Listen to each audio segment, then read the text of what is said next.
Hello everyone and welcome to another zombie movie review. In this video I'm going to be talking about the 2016 South Korean movie Train to Busan. This video will contain spoilers for the entire movie, so please do keep that in mind. Anyway, without further ado, let's begin. After my video covering Zombie for Sale, I asked you which zombie movie I should talk about next, and the majority of you voted for Train to Busan, which is a movie that I've had on my to-watch list for quite a long time. As you may have gathered from the title of this movie, Train to Busan Too Fast Too Furious is a movie which is mostly set on a train filled with zombies. So we've now had movies about snakes on a plane, clowns in a drain, and zombies on a train. I wonder what movie's next? Spiders on Dwayne The Rock Johnson? I don't know where I'm going with this. Let's just talk about the movie. Train to Busan begins with a scene which takes place outside a quarantine zone, as we see one of the workers say that there's been some kind of outbreak at the biotech district. A dude manages to pass through the quarantine zone in his truck, at which point he runs over a deer, and then the deer quickly reanimates and comes back to life, at which point it's clear to see that the zombie outbreak has already started. The story then shifts its focus for the next 10 or so minutes as we spend time with the main character Seok-woo and his daughter Soo-an, and we see them boarding the train to Busan because Soo-an wants to go visit her mother who lives there. Now, unfortunately, I kind of have to start this review off with a complaint, because one of the main problems I have with this movie is that I just found Seok-woo to be completely unlikable. I mean, during the first hour or so of this movie, he's just so damn unlikable. He's really selfish. He doesn't care about anyone else. And yes, as the story progresses, he does kind of see the error of his ways and he does start helping people a bit more. But I don't know. I mean, by the time he died, I still didn't care. I still didn't care that he died. You know, to me, I would have preferred to have Shang-Hua as the protagonist because he's by far the best character in this movie, but I'll talk about him a bit later. But yeah, Seok-woo as a protagonist just didn't do it for me. The main issue that I have with Seok-woo is that he's just a really shit father and he's really irresponsible. And I mean, as a dad, you know, his actions just annoyed me. For example, at around the 20-minute mark in this movie, Seok falls asleep on the train and he wakes up and his daughter, who was sat beside him previously, is no longer there. Now, if I were in that situation and I woke up, my daughter isn't there, I'd be straight up. I'd be looking for her. I'd be saying, have you seen my daughter? You know, running around the train trying to find her. But he kind of just wakes up and his phone rings and he just takes the phone call. And yeah, okay, he pokes his head round a bit to see if he can see her, but what are you doing, man? Why are you taking the phone call? Your daughter's gone missing. Fuck the phone call. You can deal with that later. Get up and find your daughter. Then at around the 35-minute mark in his movie, when he's reunited with his daughter and he's already seen the zombies on this train at this point in time, he decides to leave her again and goes off to another carriage to make another phone call. And then finally, at the 43-minute mark in this movie, the train stops at a station. Seok-woo gets off the train and just leaves his daughter in the middle of this empty train station. He doesn't know who's there, and he's like, yeah, wait here, I'll be back. What the hell is wrong with this guy? Is he mentally slow or something? Why is he just leaving his kid everywhere? This guy should not be having kids. He's a fucking moron. Anyway, like I said, he does kind of get better as the movie progresses, but I just can't overlook this. You know, as a parent, this just really pissed me off, and this is just basic parenting 101. Don't leave your kids in random places on their own. Don't leave your kids in random places. Got it. It's starting to make sense now. So that's why the cashier looked at me funny yesterday when I left my daughter in the supermarket. Maybe I should go check on her. Nah, I'll just make a phone call instead. Hello? Yeah, how's it going? You alright? Yeah, she's still there. Yeah, she'll be fine. Don't worry about it. So yeah, screw Seok-woo, but as for Shang-Hua, I absolutely love this guy. This guy is like the polar opposite to Seok-woo because he cares about other people, he's selfless, he obviously loves his wife and he loves their unborn child, and at one point he even asks Soo-an if Seok-woo is her real father, and I guess he asks that because he can't believe, you know, how much of a shit parent he is. And, you know, he's like, is he really your dad? Because he just fucking keeps disappearing, you know? So, yeah, he's a very, very likable character. And, you know, the dude's also a tank. I mean, he's running around like just punching zombies in the face without any fear at all. He's great. He's the best character in the movie by far for me. And his death had the most impact out of anyone else in the movie. His death really impacted me. And it's really emotional and sad to see when he dies. And, you know, he sacrifices himself to save his wife and their unborn kid. And he finally comes up with a name for their unborn child because prior to that point, he hadn't been able to think of a name. And yes, it's a really sweet scene. I really liked his character. He also has a couple of lines of dialogue which are rather poignant to me. I mean, he has this conversation with Seok-woo when he says to him that, oh, when you're older, when your daughter's older, she'll understand why you worked all the time. And he says something like, I think he says, dads get all the shit but none of the praise, or something like that. And you know what, as a dad, that kind of speaks to me, that line, because it is a hard balance between going to work and spending time with your children. Because, I mean, if you have a job in which you don't work a lot of hours, then yeah, you might be able to spend more time with your children, but can you provide for them as well if you have more money? But on the other hand, if you work all the hours in the day and if you put real effort into your job, it can often be a detriment to your children. Yes, they might have more money, but they won't see you. So it is a difficult balance. And I don't know, I really like that line. I know it's only one line of dialogue, but yeah, I thought it was quite a poignant line of dialogue. Shanghua also makes a comment about Seok-woo's job because I believe Seok-woo is like a fund manager in this film, some kind of Wall Street type. And Shanghua calls him a bloodsucker. And I mean, I know not everyone may agree with me on this, but I do think that this movie has kind of has like a social commentary aspect to it. And I say that because pretty much every character in this movie who's a suit, or every character who looks like, they're from an upper class background and works in a financial sector, that kind of stuff, they all come off as being massive dicks. I mean, the main antagonist of this movie is a dude called Young-suk, who is like a CEO, a company executive, and he's an absolute bastard. And so is everyone on his train car, because they lock out the rest of the characters.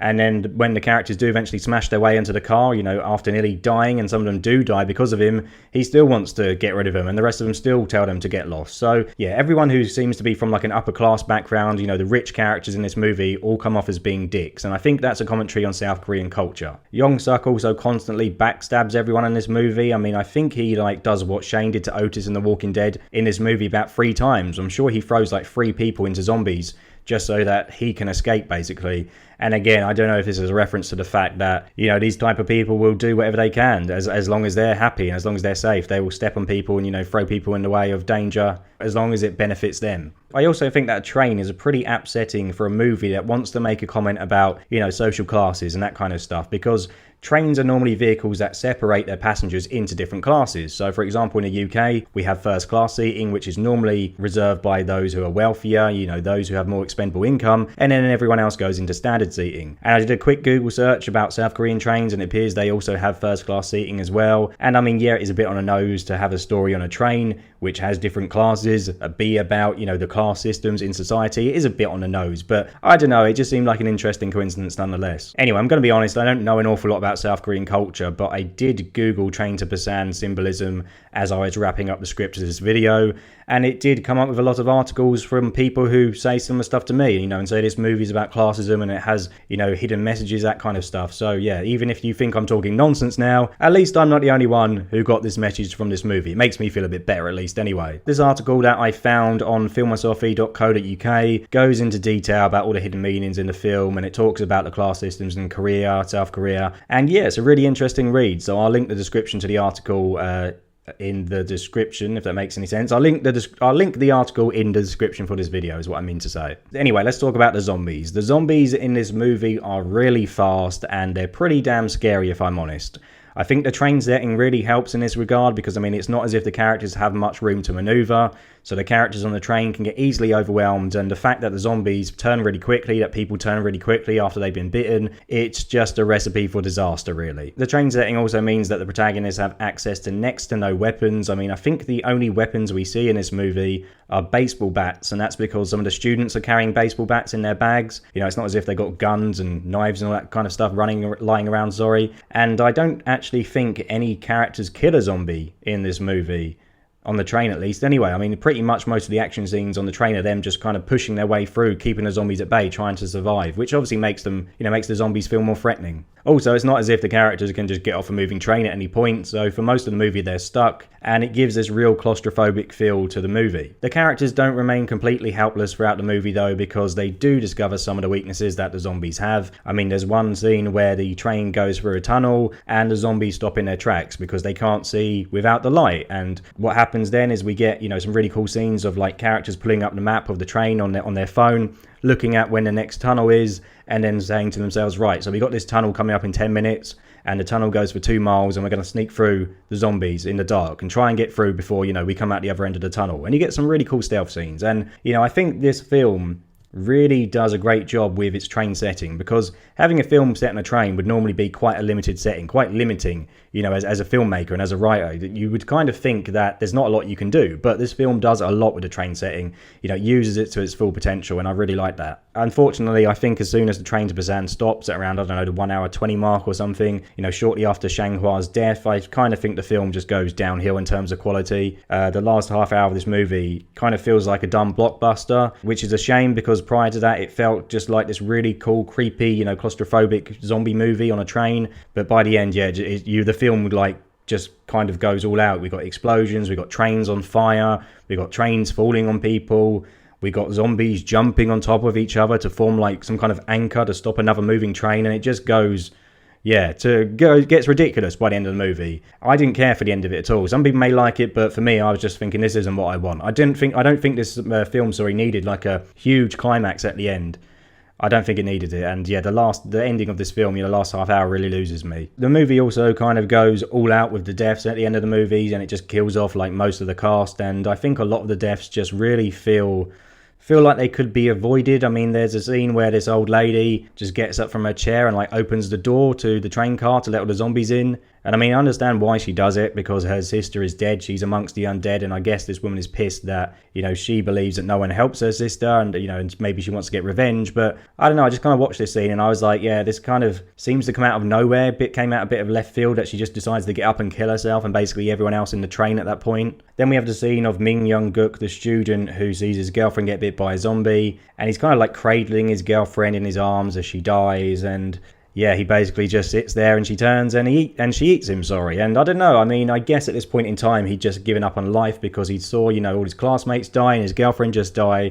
But this was one of those moments when I was just screaming at the TV, just going, what are you doing, man? Move! She's going to turn, she's going to eat you, what are you doing, this happens a lot at the end of the movie. I mean, the main character's death, Seok-woo, as well, that also feels like it could have been avoided. I mean, at the end of the film, he's on another moving train, and he's on the outside of the train near the railings, and the CEO guy, can't remember his name, Young-suk, he's there as a zombie, reanimated, but he's not quite turned at this point. He looks like a zombie, but he's still able to talk. So I guess that, the virus hasn't fully taken over him at this point in time. And what happens is that Seok-woo, instead of, just kind of killing this guy, throwing him off the train, lets him talk to him, waits till he turns into 100% zombie, completely in a zombie, at which point the zombie charges at him, and the two have a fight. And he dies. I mean, I don't know why Seok-woo just didn't kick him off the side of the train.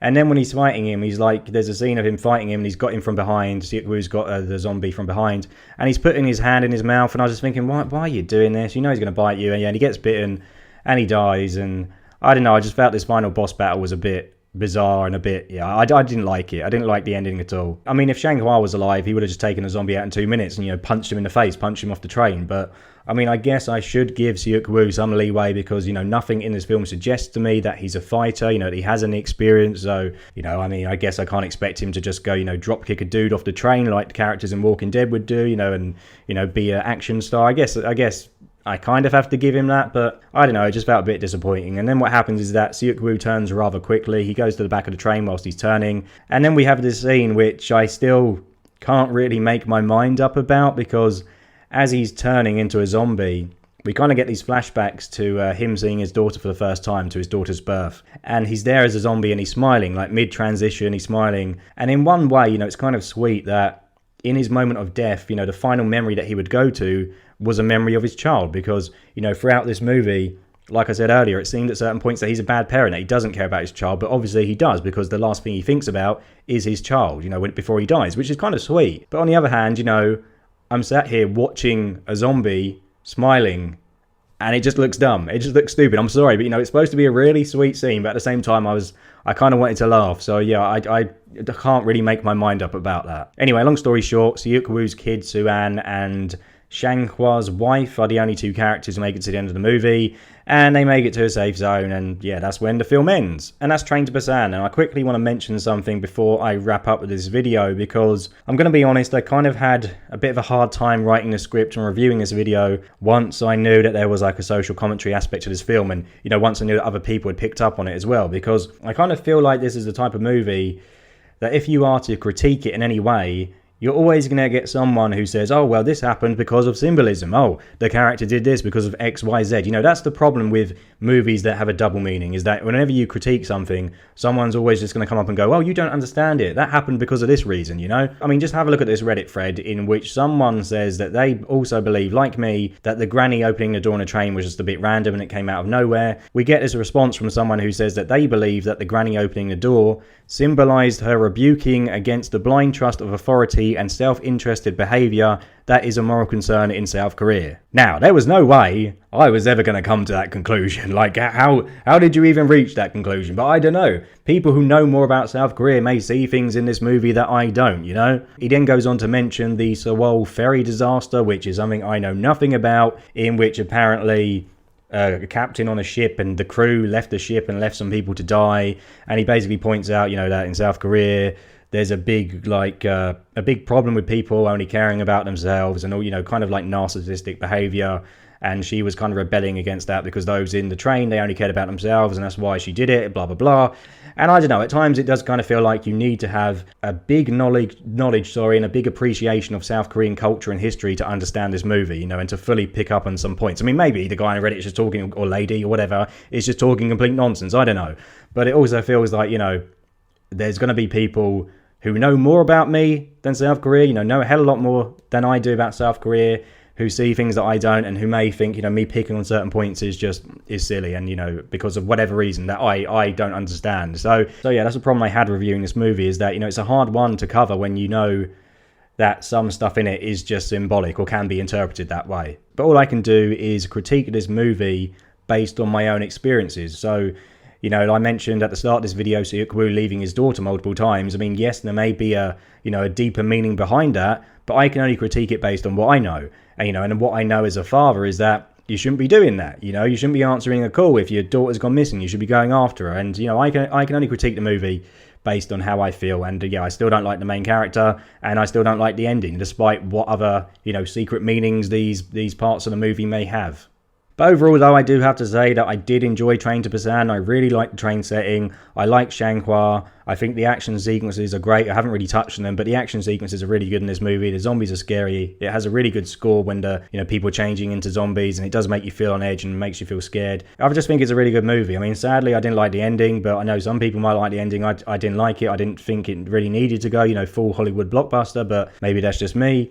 But yeah, overall, I think this is a good movie. I don't think it's the best movie of all time, you know, which some people seem to suggest it is. I might get hated for this, but I remember when it came out that everyone was hyping this movie up to high heaven. I think it's good. I don't think it's the best movie of all time. I don't think it's the best zombie movie of all time, but it is a good film. So yeah, let me know your comments and the thoughts below. Have you seen Train to Busan? What did you think of it? Have you seen the sequel? Because I've not watched that yet. Is that any good?